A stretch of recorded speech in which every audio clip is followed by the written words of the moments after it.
Aujourd'hui, on va parler de l'un des éléments les plus discrets, mais aussi les plus essentiels de toute transaction boursière. Le ticker. Ce petit code, c'est le point de départ de chaque investisseur. On va découvrir d'où viennent les tickers, à quoi ils servent, comment éviter de confondre une action Apple avec une entreprise en faillite, pourquoi une seule lettre peut valoir des millions d'euros et comment un ticker peut protéger ton argent. Reste bien jusqu'à la fin pour ne pas tomber dans le piège de l'erreur la plus simple et la plus coûteuse. Pense à liker et à t'abonner. L'histoire des tickers commence avec une invention fascinante qui a changé non seulement le monde de la finance, mais aussi la manière même de transmettre l'information. Au milieu du 19e siècle, Thomas Edison, alors âgé de seulement 23 ans, a mis au point un appareil révolutionnaire, le télégraphe boursier. C'était une avancée incroyable. Il reliait un télégraphe à une imprimante et affichait automatiquement les cours des actions sur un ruban de papier. Imagine un peu la modernité d'un tel système, à une époque où la majorité des infos étaient transmises oralement ou écrites à la main. À la bourse, l'information circulait d'homme à homme. L'un écoutait le télégraphe, un autre dictait et un troisième notait. Une chaîne avec plein d'étapes et plein de risques d'erreur. Edison a eu l'idée de supprimer l'humain de cette boucle et de connecter directement le télégraphe à une imprimante. À l'époque, le papier coûtait cher, donc on économisait chaque caractère. C'est à ce moment-là qu'est née l'idée de remplacer les noms complets des entreprises par de simples codes composés de quelques lettres. Et voilà comment sont apparus les premiers tickers. Rejoins notre chaîne Telegram pour recevoir les annonces des prochaines vidéos et articles. Le lien est dans la description ou dans le premier commentaire. Au début, les tickers étaient ultra simples, une ou deux lettres. On les réservait aux entreprises les plus liquides, celles qui étaient le plus souvent échangées. C'était une marque de respect, un symbole de prestige. Puis le système s'est complexifié. Avec l'arrivée de nombreuses nouvelles entreprises, les tickers sont passés à 3, 4, voire 6 caractères. En parallèle, un processus de normalisation s'est mis en place, mené par l'organisation Standard & Poor's. Grâce à leurs efforts, des règles internationales de codage ont vu le jour, utilisées aujourd'hui dans le monde entier. Un ticker, c'est un code unique composé de lettres, et parfois de chiffres, attribués à un actif financier sur une place boursière précise. Que ce soit une action, une obligation, un fonds, un indice ou un contrat à terme, chacun a son propre ticker. Et une même entreprise peut avoir plusieurs tickers si elle est cotée sur plusieurs bourses. Une multinationale peut avoir un ticker à Londres, un autre à New York et encore un autre à Tokyo. C'est un peu plus compliqué, mais ça rend les choses plus transparentes à l'échelle mondiale. À première vue, un ticker ressemble à un simple code. Mais dans l'univers du trading haute fréquence, où les ordres s'exécutent dans quelques millisecondes, le ticker est un langage à part entière, utilisé par des millions d'investisseurs et de traders dans le monde. Une toute petite erreur peut coûter une fortune. Un mauvais caractère, et l'argent part au mauvais endroit. C'est encore plus critique dans le trading sur marge, où les pertes potentielles peuvent dépasser très largement les sommes investies. Les erreurs boursières liées aux tickers sont une catégorie à part, parfois drôle, parfois tragique. L'un des cas les plus connus a eu lieu en 2013, lors de l'introduction en bourse de Twitter. Le vrai ticker, c'était TWTR. Mais par précipitation ou manque d'information, certains investisseurs ont acheté TWTRQ, une entreprise totalement différente, en faillite. Résultat, l'action inutile a vu son cours multiplié par 10, puis s'est effondrée. Quelques chanceux ont surfé sur la vague, mais la majorité a perdu de l'argent.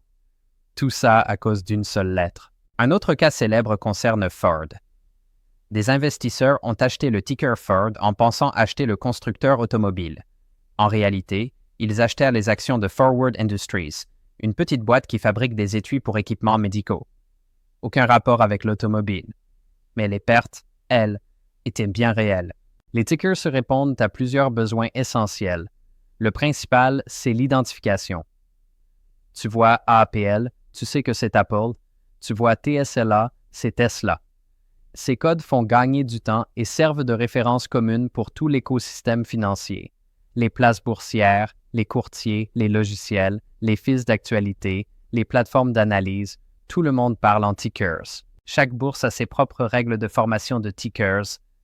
À la bourse de New York, ils font souvent 1, 2 ou 3 lettres.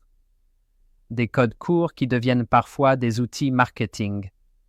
Ils sont faciles à mémoriser, marquent les esprits et permettent aux entreprises de se démarquer.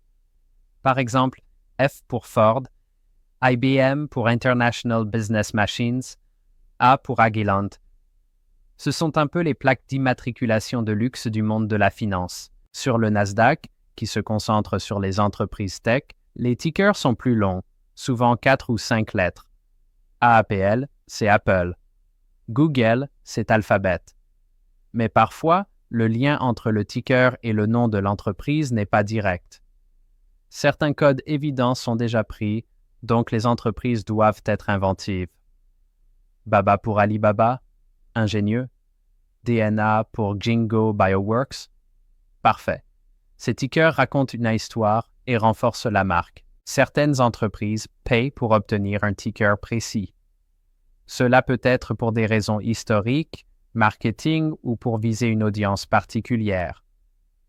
Parfois, elles choisissent des tickers qui sonnent comme des mots familiers. YOLO, Fun, Love. Ça crée une connexion émotionnelle, surtout chez les jeunes investisseurs qui tradent via leur smartphone. Mais plus le ticker est original, plus il attire la spéculation à court terme. On vient de publier un nouvel article sur notre site. Tu y trouveras des contenus gratuits sur les actions, les obligations et les ETF pour tous les niveaux, du débutant au confirmé. Clique et pense à ajouter le site dans tes favoris. Les tickers des devises sont une catégorie à part.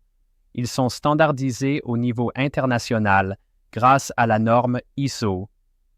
USD pour le dollar américain, EUR pour l'euro, JPY pour le yen japonais.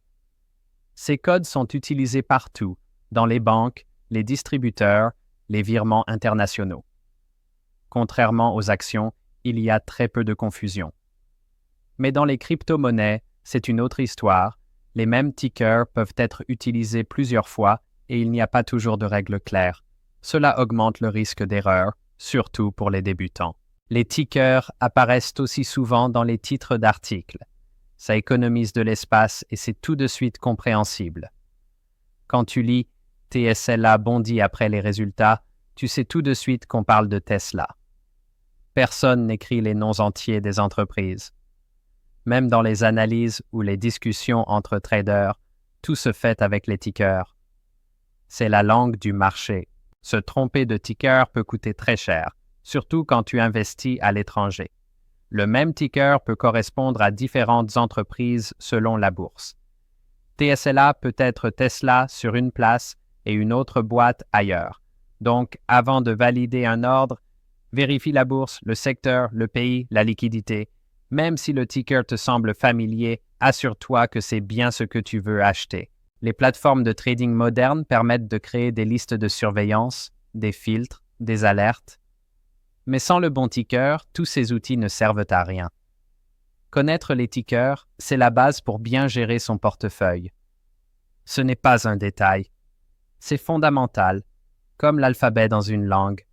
Sans lui, tu ne peux ni lire, ni écrire, ni comprendre ce qui se passe. Like la vidéo et abonne-toi à la chaîne.